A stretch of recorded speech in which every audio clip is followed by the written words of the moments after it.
Welcome back to Millennial Secrets. I don't think I've introduced myself and said my name properly. In case you didn't know, my name is Terrell, and today we are going to be talking all about love bombing, and I'm joined with Elle. Thank you so much for joining. Hi, thanks for having me. No worries at all. This is another episode where I've had to do quite a lot of research because it's a very serious topic, and I just want to make sure that I get it right. And it's something that happens in quite a lot of relationships, and in the UK recently, it's become something that has gone to court as laws have developed. So I'm just going to read out a definition I saw from Psychology Today, and then we'll get on to the lovely Elle who can tell us about your lovely experience of being love bombed. So the term love bombing refers to a pattern of overly affectionate behavior that typically occurs at the beginning of a relationship, often a romantic one, in which one party bombs the other with over-the-top displays of adoration or attention.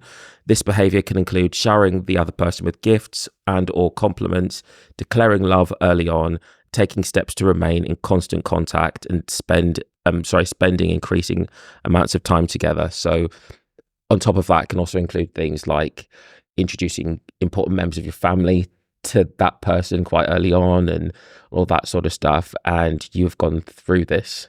Yes. So do you want to introduce yourself? I will introduce myself. We'll get into all sure. I'm Elle. I'm born and raised in Surrey, lived in London for the last 11 years. And yeah. Well, I might start a little bit before that, Okay. the love bombing situation. I was in a relationship for nearly 10 years. That was about 18 months ago. And we were engaged, bought a house, had a wedding planned, and we actually cancelled it 1 month before the wedding date. Wow. Yeah. So it was quite hard in itself to cancel the wedding. And like just with my background, I'm East Asian and I have, pressure, I suppose, in terms of like upholding a reputation or like kind of like how you're perceived to family members and in general. So that was quite tricky. I did the whole cliche, eat, pray, love, booked a ticket to Bali like a few weeks after, and then went away for 6 weeks.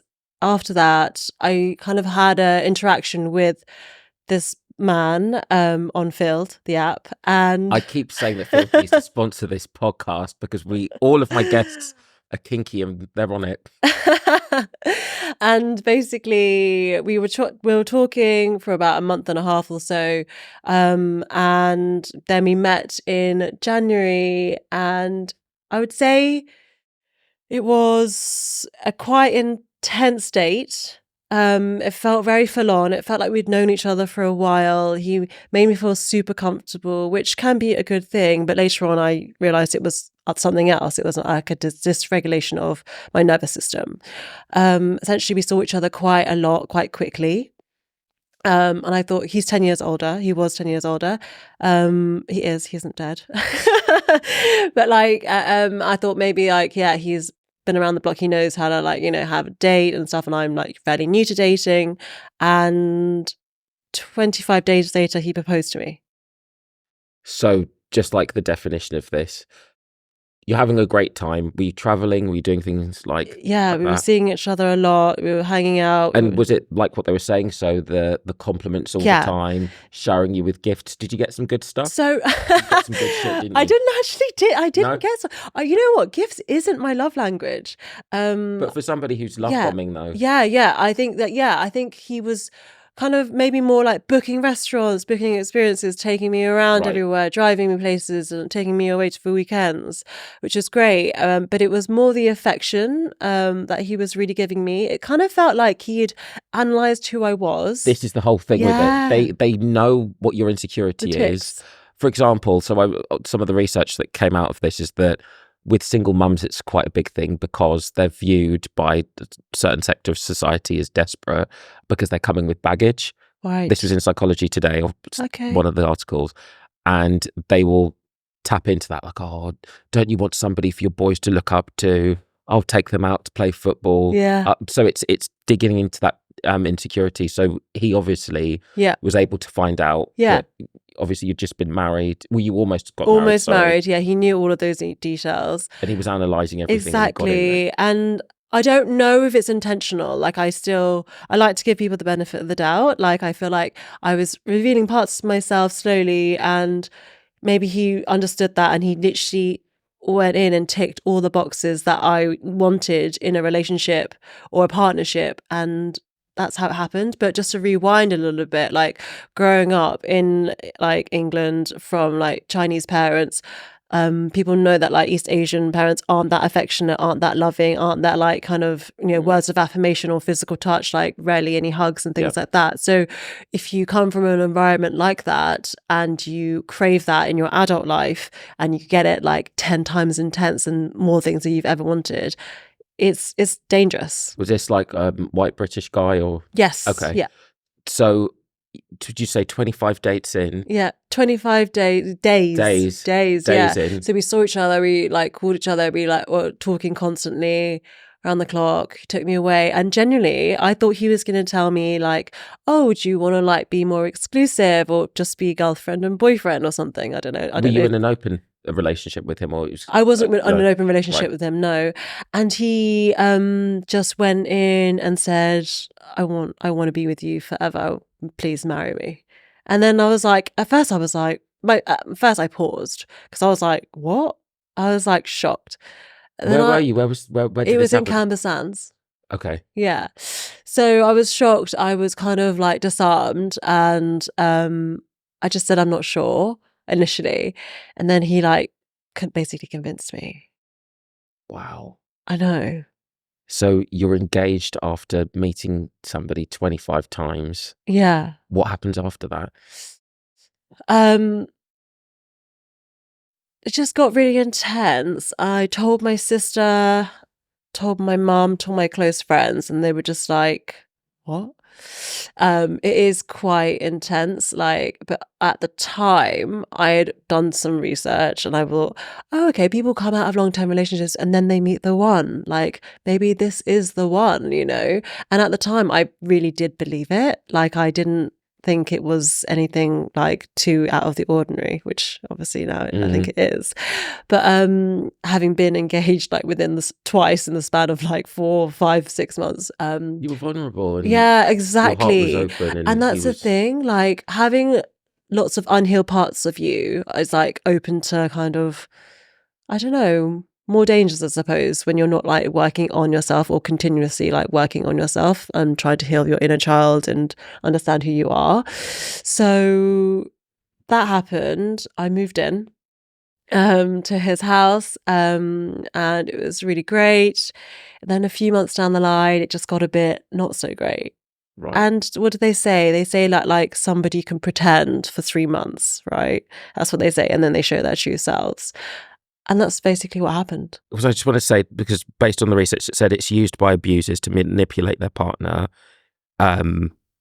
So do you think that's what was happening? So you were being manipulated by somebody that was abusing you? I wouldn't say that to that extent. Right. I think that I think he is a good person.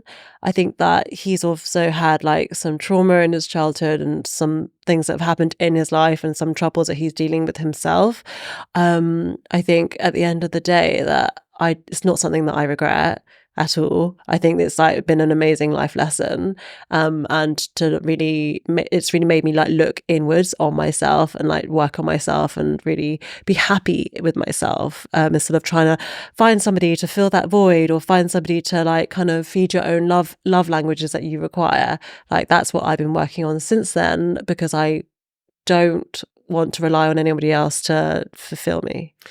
When you said that things weren't so great, what was happening when you moved in? I think like you really know somebody when you're with them every single day, when you wake up with them, when you go to bed with them. Like in a way, I thought it was actually quite nice because I was like, oh, right. So we had to see like the real like us, you know, like instead of dragging it out for ages and then like having to find out that this person isn't the person that you thought that they were.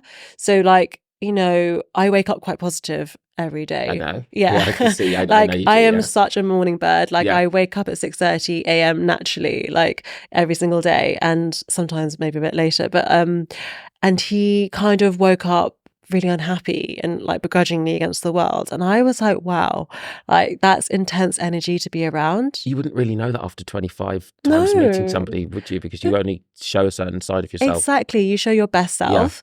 So that was like having an impact on me, like emotionally, because I was like, it's quite heavy to have someone be like, have that strong energy and like kind of mope around and like kind of resent the world. And I just don't have that view. I think life is what it is. Like you just make the best of it. Wake up and like have gratitude, journal, read, like speak to your loved ones, have a best day. Like, yes, obviously that's not like possible every single day, but the world isn't against you. I don't think that's true. It's what you make it. The energy you put out there is the energy you get, right? But then when this relationship failed, did you have any resentment for what was happening, or did you think this is trying to put me on another path, the universe is trying to put me on the right path?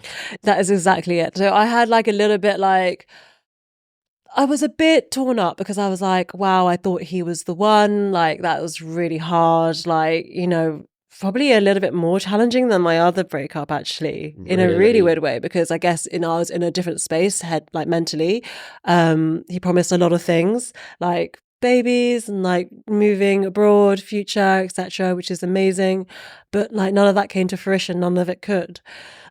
So it was like quite difficult. But the thing is, it took me some time, like a few months, and I was like, actually, it all happened for a reason. I do believe it happened for a reason, because I've been jumping through relationship since I was 18. Haven't we all? I'm sure everybody watching this will probably agree with that. So what made you leave? How long did you stay? So you moved in. How long was it before you were just like, you know what? I've had enough. I'm leaving. It was only a few months, like 3 or 4 months. And then I was like, I can't do this.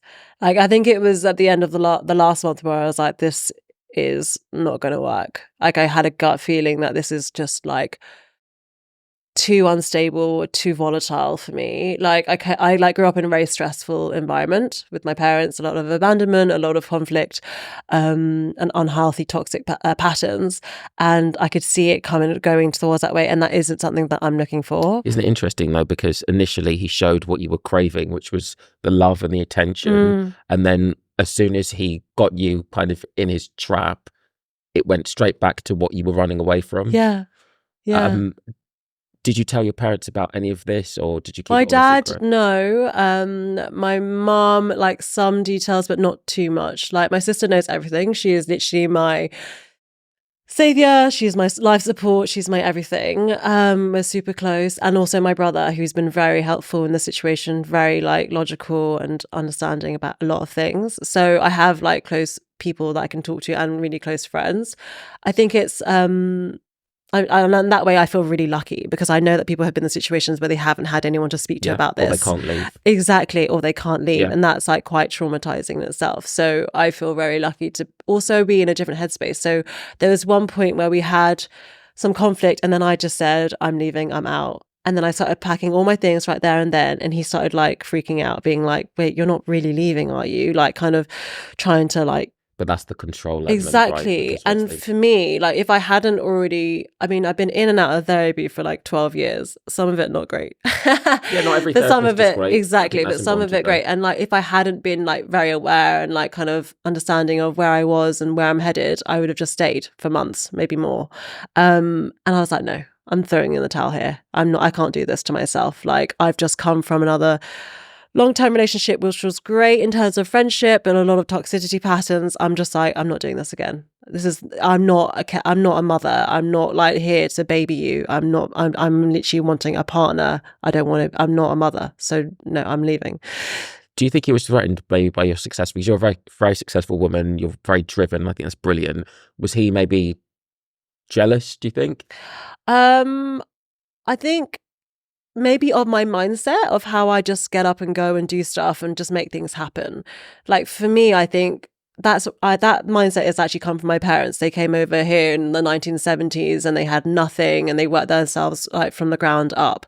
Like it's always about pushing boundaries and like going for it and like the determination to make it.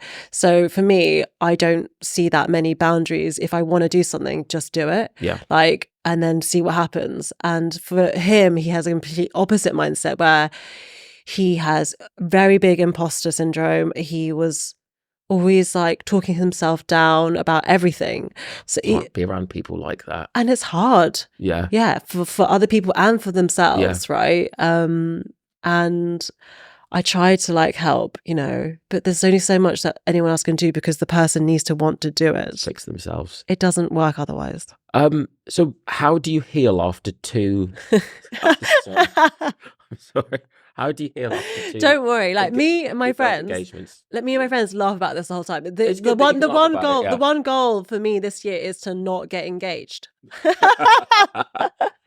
Like 3 times You're is too very much. lucky. I think there's a lot of people who would love to be proposed to. Yeah, I suppose so. If it's in the right situation with the right person. Yeah, not after 25 times meeting them and know what kind of person they really are.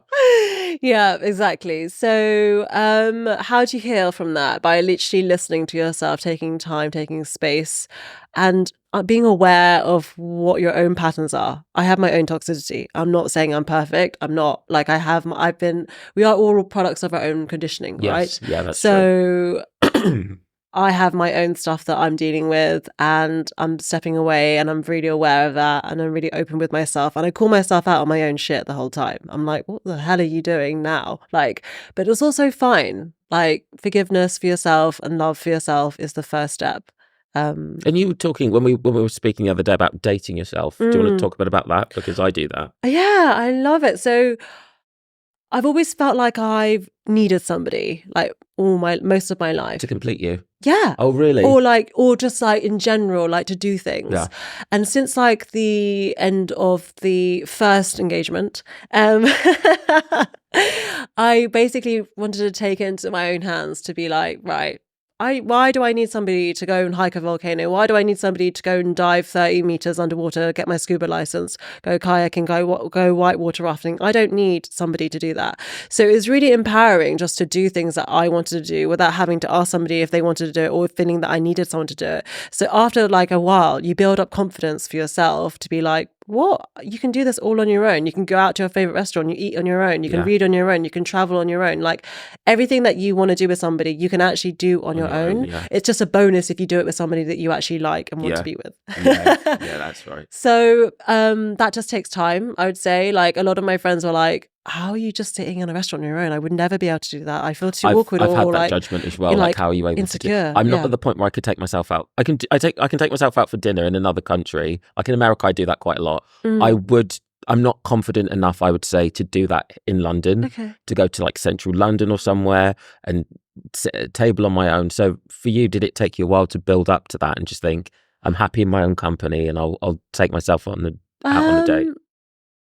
I think it did, but like ultimately it was like more like, why not? I like want to go to this restaurant. It's new. I want to go there, so I'm just going to go there. And eventually, like you get to this point where you don't need anybody. Like so for me, I'm pretty much like on my own quite a lot. Like I'm going to the gym and sauna and steam room, but you eventually meet amazing people. And I've met the best people like in the last like 12 months, like just by doing health and wellness stuff that I love without having to drag somebody along with me. Yeah. And that's been like amazing. Even traveling, like I met the most amazing people that have such shared like values and alignment, like people I'm traveling with again this year and seeing You're going again. to India, aren't you? I'm going to India like next month for the whole month, and like that I'm going on my own, and I'm just going to travel and just like see what happens. It's just being more open-minded, open heart, and then things will just happen and people will just come. If there was, I was going to say a woman, but I suppose it could be anyone. If there's a man or woman watching this who is kind of at this crossroads where they've just left a relationship, maybe things haven't panned out the way that they've wanted to, exactly the way they wanted it to, what advice would you have for that person? To let go. I'm a massive, I would say for majority of life, I'm a massive control freak. Like I like to be in control of situations. Yeah. I like to be like organized. I like to kind of just know what's going to happen. And obviously since like the first ending of the engagement and cancellation of the wedding, I've had to let go. I had no choice. And like just let it ride and let whatever happens wash over you. And that's freaking hard. I was just going to say, so with the first, when the first one happened and it'd been this 10-year relationship, how the hell did you recover from that? Because you must have been heartbroken. To be honest, like, it was a bit of a struggle because your life is so like integrated with each other. Your core friendships are all together. Like, your everyday is like very intertwined. And the things that you do and like, yeah, your plans are very like intertwined. So it was a big shock, like trying to find your own feet, trying to understand yourself, and also just to get to know yourself again, because you do like assimilate a little bit with each other, right? You kind of blend together. Have the wedding invitations already gone out? Yeah, this is 4 weeks. We cancelled it 4 weeks, so everything is prepared. Like, everything was like done, like florist, venue. I've still got a wedding dress in my wardrobe. Oh my God. It's just such a good wedding dress. So we'll keep it for someone else. Keep it for the I might just wash it just to do the dishes, to be honest. So yeah, so having to carve out a new path, a new life, like establish like the friendships that you want to continue on, establish like where you want to head is difficult. Letting go of friendships that no longer serve you and don't really fit within like that same lifestyle that you have anymore, because everyone is on their same path, whereas like you're on a different path, you're discovering yourself. So really getting to know yourself, I would say that is probably the key thing to do after such like a big change, a life change. I'm really lucky because I've had a lot of support, like from friends, from work, from like, I've always felt like I could always talk to somebody. And that's like very important, because community is a fundamental part of the human existence, isn't it? So I've been very, very lucky in that retrospect, for sure. Oh. And you spoke a lot about your East Asian background, and I wanted to kind of touch on that a bit more. What has it been like to date as an East Asian woman in London or the city? I think it's been interesting because there's obviously things to look out for, like fetishization, and which happens to most ethnic people. Like, I've been fetishized before. Yeah, definitely. And I think wasn't really aware of it because I obviously haven't dated like for a while. So there is like, you know, obvious things like if someone's only had Asian girlfriends and they're only into Asian women, it's obvious that they have like some sort of fetishization with that kind of culture or person. I have had like a few interesting dates where I don't know if not necessarily fetishization, but more just like catfishing, general, like things like meeting somebody and they use a photo from 10 years ago. Right. And like, then he confronted me about, then I tried to leave like in a polite manner after an hour. It was like a due date. And then I got confronted about why it wasn't working and why I didn't like want to continue on this date. Like things like that, like was quite like a bit like intense because it really puts you on the spot. But sometimes people just don't vibe, like people don't gel together, but that's just been, I've just been learning about taking time for myself and not rushing into anything. Field is a bit let's talk about Field.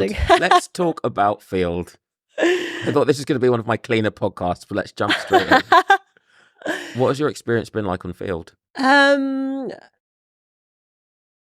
think probably quite similar to a lot of women. Like there's a lot of intense men out there, unsolicited photos, I suppose, that get sent over, just like very like intense insights of like now, like why are we not, like it's just like the constant chatter is really intense. I met a few people from there, but didn't always feel inclined to like kind of take it to the next step. Some yes, some no, but like I think in general I do think it's a great place for more open-mindedness, but people kind of forget like I guess manners of dating still. How do you become so open-minded and join things like Field and do all of these amazing things when you've come from such a conservative background? That's a good question. I think I've traveled a lot like throughout my life. I've met a lot of people. I've had like, you know, interactions of various different people in my life. So I suppose conversations and more deep thinking and just understanding different ways of life has just always made me open, I suppose. Like, I know I've always felt like I was a bit different. Like I was diagnosed with ADHD last year. Which I cannot believe. Because you were like the last person that I would assume has ADHD. Really? Yeah. Quite a lot of people on the show that I've interviewed have got ADHD. Yeah. But I would have said that you did, because you're so chilled out and Yeah. very grounded and very calm. Yeah, but I wasn't always. Yeah. Like, I feel like in my life, like, I've been very erratic and chaotic, and people that probably knew me 10 years ago would be like, what? Like, kind of thing. But I think it's more understanding your own neuroses and understanding like who you are, and also having the support network. So if you are with people that are supporting you and understanding you and accepting every version of you, that's different than people trying to tell you not to do things and not to be a certain way. That's completely different. I think it really is to do with the environment that you're in. It can really affect like how you are. One of my friends who has it, she was saying that it's quite hard to stay committed to one relationship if you do have ADHD. Do you think that's true? I think, well, when I was dating, because I'm not dating at the moment, I think I found it difficult because I have a lot of things, a lot of moving cogs in the wheels at the moment. Like everything is moving at like all at the same time. So it's really hard to keep me interested, I suppose, in some ways. And I haven't met anyone that's like at the level of things that I want in life. That's why I took a pause, because I think I'm focused on so many different things. Like I'm like running a half marathon in a few months. I'm doing CrossFit and like doing Pilates teacher training, plus doing a lot of work on the side versus doing photography on the side, like seeing my friends. And there's just a lot going on. And it's like hard for somebody to be like, okay, so where do I slot in, or if they want to be a priority, etc., etc. Actually, I had a conversation with somebody on Hinge like a few months ago, and he was like, wow, you've got a lot. I'm just going to let you know, like I can't, like I won't be able to match up to this because you're too driven or too motivated or too like kind of go-getter, and I don't have that mindset, because that's not a nice thing to say, you're too driven. No, but and I didn't take it personally at all. Like I think it was, I respected him for saying it. He said, I would really love to do this, but I just don't think that I'm not in that growth stage where I'm at the same level as you, and I don't want to be equal. And that's the same age as you, older? Yeah, younger? Same age, right. And that's fair enough. And I think that was actually props to him for even just admitting it. And I was like, that's great. But that's why, you know, when you were talking about the second engagement, I was saying, do you think maybe because you're so driven and so successful that maybe that was a trait that maybe he couldn't match up to? Or... Potentially, because in terms of the love bombing situation, like he did like say like there's so many things about like how he didn't feel good enough for like so many different things, and he felt very inferior and like not like as good of a provider that he could be. So he had obviously something in his mind about what he should be, and I don't like using the word should because no one should be anything. You can be anything that you want to be. But yeah, I think that sometimes we are our own worst enemy. But once you squash the fear and the ego, you can literally fly. Yeah. That's it. And where are you now? Where am I now? Where are you now? So looking ahead, I'm planning travels, kind of trying to live a life more freely in terms of I've gotten rid of basically 80% of my things, like my selling everything and living a minimal life. I've traveled around with a 40-liter backpack all year last year. I'm going to do the same this year and basically get rid of all my stuff, because I think it's also emotional baggage. Like every time my mum is like, don't throw this away, you might need it like in 10 years time. I'm like, Mum, it's a birthday card from when I was 12. So like I'm just letting go of a lot of things and just like spending time with family and friends where I can, and living for me, dating for me if I want to date. I'm also going through like conversations with fertility treatment at the moment. How's that going? It's intense.